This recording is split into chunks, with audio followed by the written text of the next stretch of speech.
ఓం శాంతి.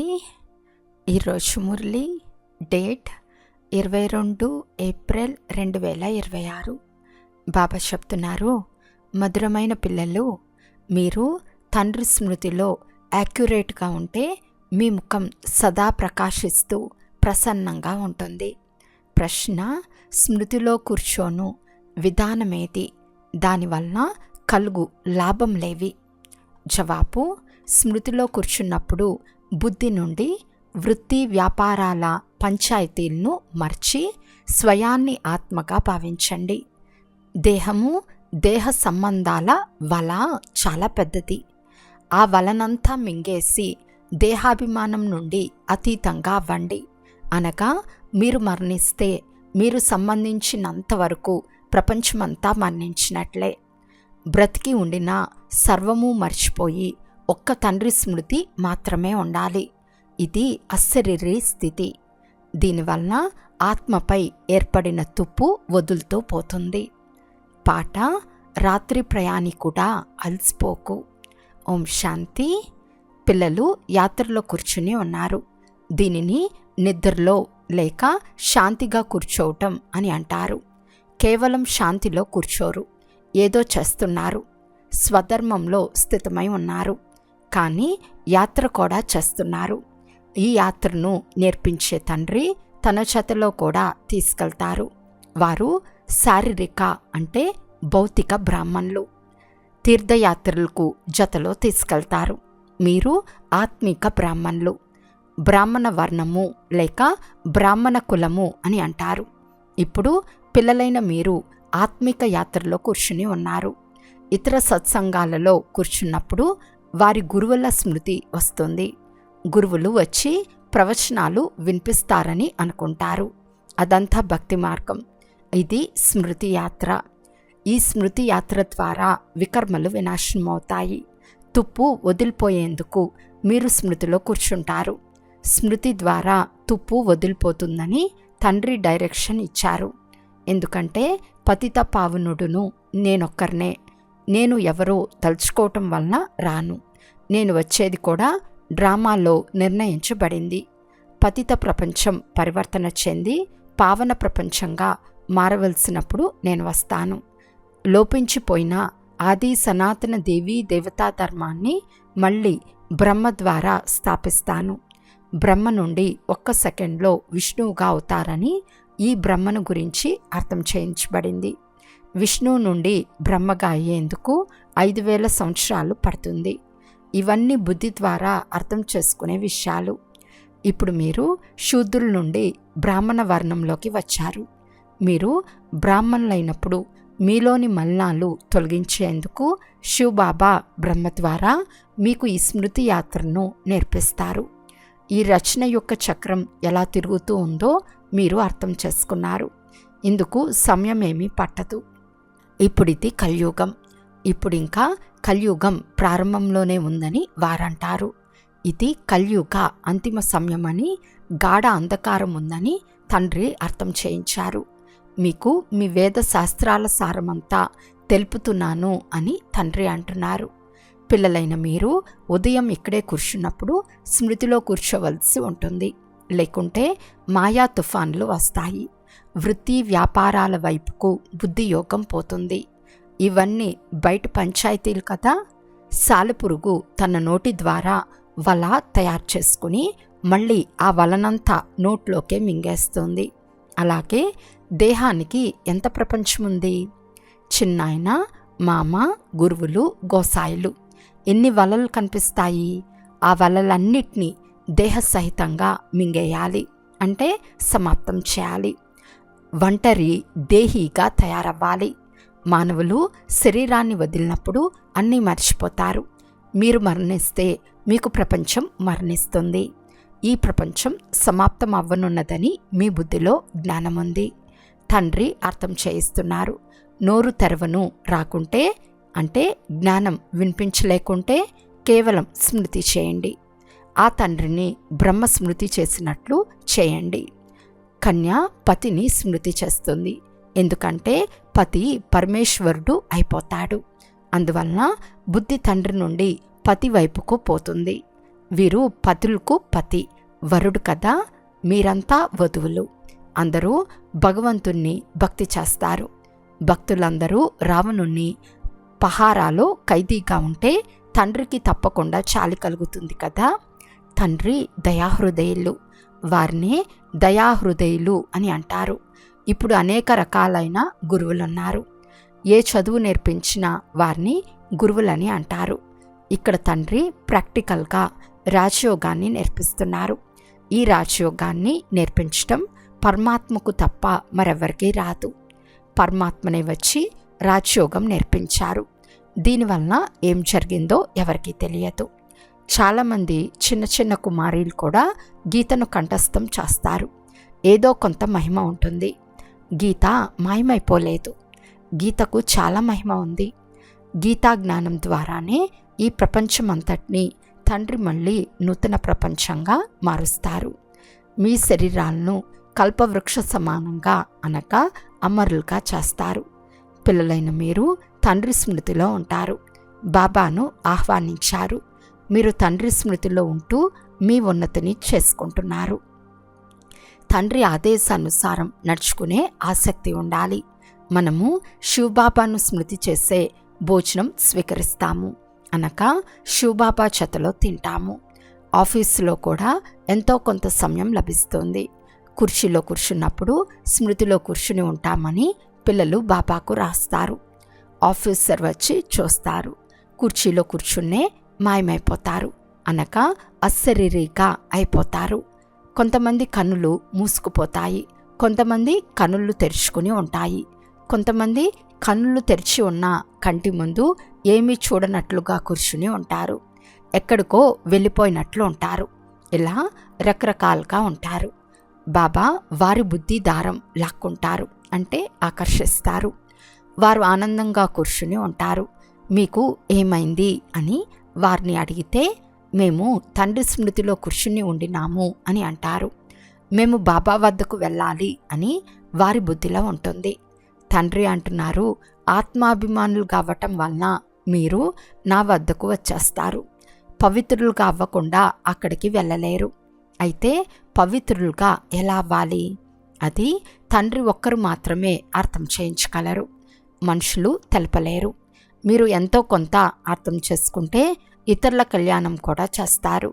మీరు ఇతరుల కళ్యాణం చేసే పురుషార్థం, తండ్రి పరిచయం ఇచ్చే పురుషార్థం తప్పకుండా చేయాలి. భక్తి మార్గంలో కూడా ఓ గాడ్ ఫాదర్ అని స్మృతి చేస్తారు. ఓ గాడ్ ఫాదర్ దయచూపమని అంటారు. ఇలా పిలిచే అలవాటైపోయింది. తండ్రి పిల్లలైన మిమ్మల్ని తన సమానంగా కళ్యాణకారిగా చేస్తారు. మాయ అందరినీ తెలివిహీనులుగా చేసింది. లౌకిక తండ్రి కూడా పిల్లల నడవడిక బాగులేకుంటే నీవు తెలివిహీనుడువు, నీకు తెలివే లేదు అని అంటాడు. 1 సంవత్సరంలో తండ్రి ఆస్తినంతా ఖర్చు చేసేస్తారు. బేహద్దు తండ్రి కూడా అంటున్నారు, మిమ్మల్ని నేను ఎలా తయారు చేశాను, ఇప్పుడు మీ నడవడిక ఎలా ఉందో చూసుకోండి. ఇది ఎంత అద్భుతమైన ఆట. పిల్లలు అర్థం చేసుకున్నారు. భారతదేశం ఎంతగానో పతనం చెందుతుంది. డౌన్ఫాల్ ఆఫ్ భారత్వాసి అనగా భారతీయుల పతనం. స్వయాన్ని తాము క్రింద పడిపోయామని, కలియుగి తమోప్రధానులుగా అయ్యామని వారు భావించరు. భారతదేశం స్వర్గంగా ఉండేది అనగా మనుషులు స్వర్గవాసులుగా ఉండేవారు. వారే ఇప్పుడు నరకవాసులుగా అయ్యారు.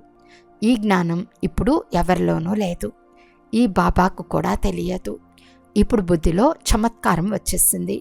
84 జన్మలు తీసుకుంటూ నిచ్చెన తప్పకుండా క్రిందకు దిగాలి. పైకి వెళ్ళే మార్గమే లేదు. దిగుతూ పతితులుగా అవ్వవలసిందే. ఈ విషయాలు ఎవరి బుద్ధిలోనూ లేవు. పిల్లలైన మీకు మాత్రమే తండ్రి ఇప్పుడు అర్థం చేయించారు. మీరు ఇతర భారతవాసులకు స్వర్గవాసులుగా ఉండిన మీరు ఇప్పుడు నరకవాసులుగా అయ్యారని అర్థం చేయిస్తారు. 84 జన్మలు కూడా మీరే తీసుకున్నారు. పునర్జన్మలైతే అంగీకరిస్తారు కదా, కనుక తప్పకుండా క్రిందకు దిగాల్సిందే. ఎన్ని పునర్జన్మలు తీసుకున్నారో అది కూడా తండ్రి తెలియచేశారు. మేము పావన దేవీ దేవతలుగా ఉండేవారమని, మళ్ళీ రావణుడు పతితంగా చేశాడని ఇప్పుడు మీరు ఫీల్ చేస్తున్నారు. శూద్రుల నుండి దేవతలుగా చేసేందుకు తండ్రి వచ్చి చదివించాల్సి వస్తుంది. తండ్రిని ముక్తిదాత, మార్గదర్శకుడు అని అంటారు. కానీ అసలైన అర్థం ఎవరికీ తెలియదు. అందరికీ తెలిసే సమయం త్వరగా వస్తుంది. అలా ఉండిన వారు ఎలా తయారయ్యారో గమనించండి. డ్రామా ఎలా తయారైందో తెలుసుకోండి. మనము లక్ష్మీనారాయణుల వలె అవ్వగలమని ఎవరికీ స్వప్నంలో కూడా లేదు. తండ్రి ఎంతో స్మృతిలోకి తెస్తున్నారు. ఇప్పుడు తండ్రి నుండి వారసత్వాన్ని తీసుకోవాలి అంటే శ్రీమతంను అనుసరించాలి. స్మృతి యాత్రను అభ్యాసం చేయాలి. ఫాదరులు వాకింగ్కు వెళ్ళినప్పుడు ఎంతో నిశ్శబ్దంగా వెళ్తారు. వారు యేసుక్రీస్తు స్మృతిలో ఉంటారు. వారు యేసుక్రీస్తును చాలా ప్రేమిస్తారు. ఆత్మీక మార్గదర్శకులైన మీకు ప్రియమైన పరమాత్మతో చాలా ప్రీతి బుద్ధి ఉంది. పిల్లలైన మీకు నెంబర్వార్ పురుషార్థానుసారం కల్పకృతం వలె రాజధాని తప్పకుండా స్థాపన అవుతుందని తెలుసు. ఎంత పురుషార్థం చేసి శ్రీమతానుసారం నడుస్తారో అంత ఎక్కువగా పొందుతారు. తండ్రి చాలా మంచి మంచి మతాలను అంటే సలహాలను ఇస్తారు. అయినా గ్రహచారం ఎలా కూర్చుంటుంది అంటే శ్రీమతంను అనుసరించరు. శ్రీమతంను అనుసరించటంలోనే విజయం ఉందని మీకు తెలుసు. నిశ్చయం ఉంటేనే విషయం ప్రాప్తి అవుతుంది. తండ్రి అంటున్నారు, మీరు నా మతంను అనుసరించండి. ఇది బ్రహ్మమతం అని ఎందుకు అనుకుంటారు? ఎల్లప్పుడూ శివబాబా సలహా ఇస్తున్నారు అని భావించండి. బ్రహ్మ సేవ చేసేందుకు సలహానిస్తారు. కొంతమంది బాబా నేను ఈ వ్యాపారం చేయనా అని అడుగుతారు. ఈ విషయాలకు బాబా ఏ సలహాను ఇవ్వరు. తండ్రి అంటున్నారు, నేను పతితులను పావనంగా చేసే యుక్తులు తెలిపేందుకు వచ్చాను, ఈ విషయాలు తెలిపేందుకు కాదు. నన్ను మీరు ఓ పతిత పావన వచ్చి పావనంగా చేయమని నన్ను పిలుస్తారు. కనుక నేను మీకు చాలా సులభమైన యుక్తిని తెలుపుతున్నాను. మీ పేరు గుప్త సైన్యం. వారు ఆయుధాలు, బాణాలు మొదలైనవి చూపించారు. కానీ ఇందులో బాణాలు మొదలైన వాటి మాటే లేదు. అదంతా భక్తి మార్గం. తండ్రి వచ్చి సత్యమైన మార్గాన్ని తెలుపుతున్నారు.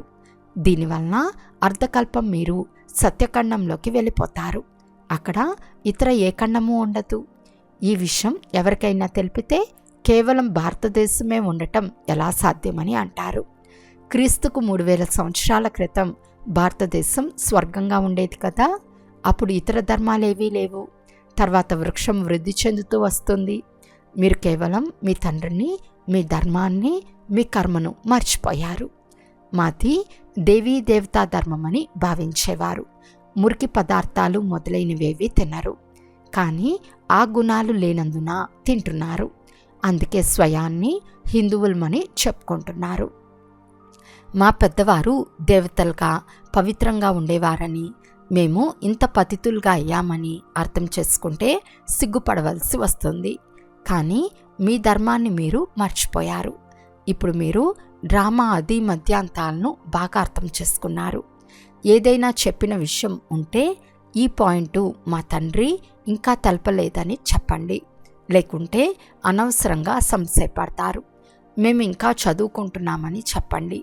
ఇప్పుడే అన్నీ తెలుసుకునేస్తే వెంటనే వినాశనం అయిపోతుంది. కానీ అలా జరగదు. ఇంకా సమయం ఉంది. మనం చదువుకుంటున్నాము. చివరిలో సంపూర్ణ పవిత్రులుగా అయిపోతాము. నెంబర్వార్ పురుషార్థానుసారం తుప్పు వదులుతూ ఉంటే సతోప్రధానం అయిపోతారు. ఆ తర్వాత ఈ పతిత ప్రపంచం వినాశనం అయిపోతుంది. ఈ రోజుల్లో పరమాత్మ ఎక్కడో తప్పకుండా వచ్చి ఉన్నారని, కానీ గుప్తంగా ఉన్నారని అంటారు. ఈ సమయం తప్పకుండా వినాశన సమయమే కదా. ఆ తండ్రి ముక్తిదాత, మార్గదర్శకులు. వారే అందరినీ వాపస్ తీసుకెళ్తారు. దోమల వలె మరణిస్తారు. అందరూ ఒకే విధంగా స్మృతిలో కూర్చోరని కూడా మీకు తెలుసు. కొంతమంది యాక్యురేట్ యోగంలో ఉంటారు. కొంతమంది అరగంట, కొంతమంది 15 నిమిషాలు, కొంతమంది 1 నిమిషం కూడా స్మృతిలో ఉండరు. కొంతమంది మేము రోజంతా స్మృతిలోనే ఉంటామని అంటారు. అలా ఉంటే వారి ముఖం ప్రసన్నంగా ప్రకాశిస్తూ ఉంటుంది. అటువంటి పిల్లలు అతీంద్రియ సుఖంలో ఉంటారు. వారి బుద్ధి ఎక్కడా భ్రమించదు. వారు సుఖంను అనుభవిస్తూ ఉంటారు. ఒక ప్రియుని స్మృతిలోనే ఉంటే ఎంతో తుప్పు వదిలిపోతుందని బుద్ధి కూడా అంటుంది. ఆ తర్వాత అలవాటైపోతుంది. స్మృతి యాత్ర ద్వారా మీరు సదా ఆరోగ్యవంతులుగా, సదా ధనవంతులుగా అవుతారు. చక్రం కూడా స్మృతిలోకి వచ్చేస్తుంది. కేవలం స్మృతిలో ఉండటంలోనే శ్రమ ఉంది. బుద్ధిలో చక్రం కూడా తిరుగుతూ ఉంటుంది. ఇప్పుడు మీరు మాస్టర్ బీజ రూపులుగా అవుతారు. స్మృతితో పాటు స్వదర్శన చక్రం కూడా తిప్పుతూ ఉండాలి. భారతవాసులైన మీరు లైట్ హౌస్లు, ఆత్మిక లైట్ హౌస్లైన మీరు అందరికీ ఇంటి మార్గాన్ని చూపిస్తారు. అది కూడా అర్థం చేయించవలసి ఉంటుంది కదా. మీరు ముక్తి, జీవన్ముక్తులకు దారి తెలుపుతారు. అందువలన మీరు ఆత్మిక లైట్ హౌస్లు. మీ స్వదర్శన చక్రం తిరుగుతూ ఉంటుంది. పేరు రాయటంతో పాటు అర్థం కూడా చేయించవలసి వస్తుంది. బాబా అర్థం చేయిస్తూ ఉంటారు. మీరు సన్ముఖంలో కూర్చుని ఉన్నారు. ఎవరు ప్రియుని చెతలో ఉంటారో వారికి సన్ముఖంలో జ్ఞానవర్షం కురుస్తుంది. అన్నిటికంటే గొప్ప మజా సన్ముఖంలో కలుగుతుంది. 2వ నంబర్ టేప్ రికార్డర్ ద్వారా వినటం. 3వ నంబర్ మురళి చదువుకోవటం. శివ్ బాబా బ్రహ్మ ద్వారా అన్ని అర్థం చేయిస్తారు. ఈ బ్రహ్మకు కూడా తెలుసు కదా, అయినా శివ్ బాబానే అర్థం చేయిస్తున్నారని మీరు భావించండి. ఇది అర్థం చేసుకున్నందున ఆజ్ఞను ఎంతో ఉల్లంఘిస్తారు. శివ్ బాబా చెప్పేదంతా కళ్యాణకారిగానే ఉంటుంది. ఒకవేళ అకళ్యాణం జరిగినా అది కూడా కళ్యాణ రూపంలోకి మారిపోతుంది. అచ్చా, మధురాతి మధురమైన అపురూపమైన పిల్లలకు మాతాపిత బాప్దాదాల ప్రియ స్మృతులు మరియు గుడ్ మార్నింగ్. ఆత్మిక పిల్లలకు ఆత్మిక తండ్రి నమస్తే. ఆత్మిక తండ్రికి ఆత్మిక పిల్లల యొక్క ప్రియ స్మృతులు మరియు నమస్తే నమస్తే నమస్తే. ధారణ కొరకు ముఖ్య సారము. ఫస్ట్ పాయింట్, తండ్రి ఇచ్చిన ప్రతి ఆదేశాన్ని అనుసరిస్తూ ఉన్నతి చేసుకోవాలి. ఒక్క తండ్రిపై సత్యమైన ప్రీతిని ఉంచాలి. స్మృతిలోనే భోజనం తయారు చేయాలి, స్మృతిలోనే తినాలి. సెకండ్ పాయింట్, ఆత్మిక లైట్ హౌస్లుగా తయారై అందరికీ ముక్తి జీవన్ముక్తుల మార్గాన్ని చూపించాలి. తండ్రి సమానం తప్పకుండా కళ్యాణకారులుగా అవ్వాలి. ఈరోజు వరదానము. ఈశ్వర్య షాన్లో స్థితమై ఉండి ప్రతి కర్మను షాన్దార్గా చేసుకునే అన్ని దుఃఖాల నుండి ముక్తభవ. నేను బాప్తాత కంటి పాపను, నా కనుల్లో లేక దృష్టిలో ఏ వస్తువు ఇమ్మడలేదు అనే ఈశ్వర్య షాన్లో సదా ఉండండి. ఈ షాన్లో ఉండటం వలన రకరకాల దుఃఖాలు స్వతహాగా సమాప్తమైపోతాయి. ఏ ప్రకారమైన ఫిర్యాదు కూడా ఉండదు. ఎవరెంత ఉన్నతమైన షాన్లో స్థితమై ఉంటారో వారికి అంత గౌరవం కూడా స్వతహాగా ప్రాప్తిస్తుంది. అంతేకాక వారి ప్రతి కర్మ షాన్దార్గా అంటే హుందాగా ఉంటుంది. స్లోగన్: ఎవరైతే తమదంతా తండ్రికి అర్పిస్తారో వారే ట్రస్టీలు. అవ్యక్త సూచన: మహాన్గా అయ్యేందుకు మధురత మరియు నమ్రతా గుణాలను ధారణ చేయండి. మీ ప్రతి మాటలో మధురత, సంతుష్టత, సరళత యొక్క నవీనత ఉండాలి. బ్రాహ్మణాత్మల మాటలు సాధారణ మాటలుగా ఉండరాదు. ఇదే మహానత మరియు ఇదే నవీనత. మధురమైన మాటలు, మధురమైన సంస్కారం, మధురమైన స్వభావం ద్వారా ఇతరుల నోటిని కూడా మధురంగా చేయిస్తూ ఉండండి. సదా అతక్ భవ మరియు మధుర్ భవ యొక్క వరదానాలతో ముందుకు ఎగురుతూ వెళ్ళండి. అచ్చా, ఓం శాంతి.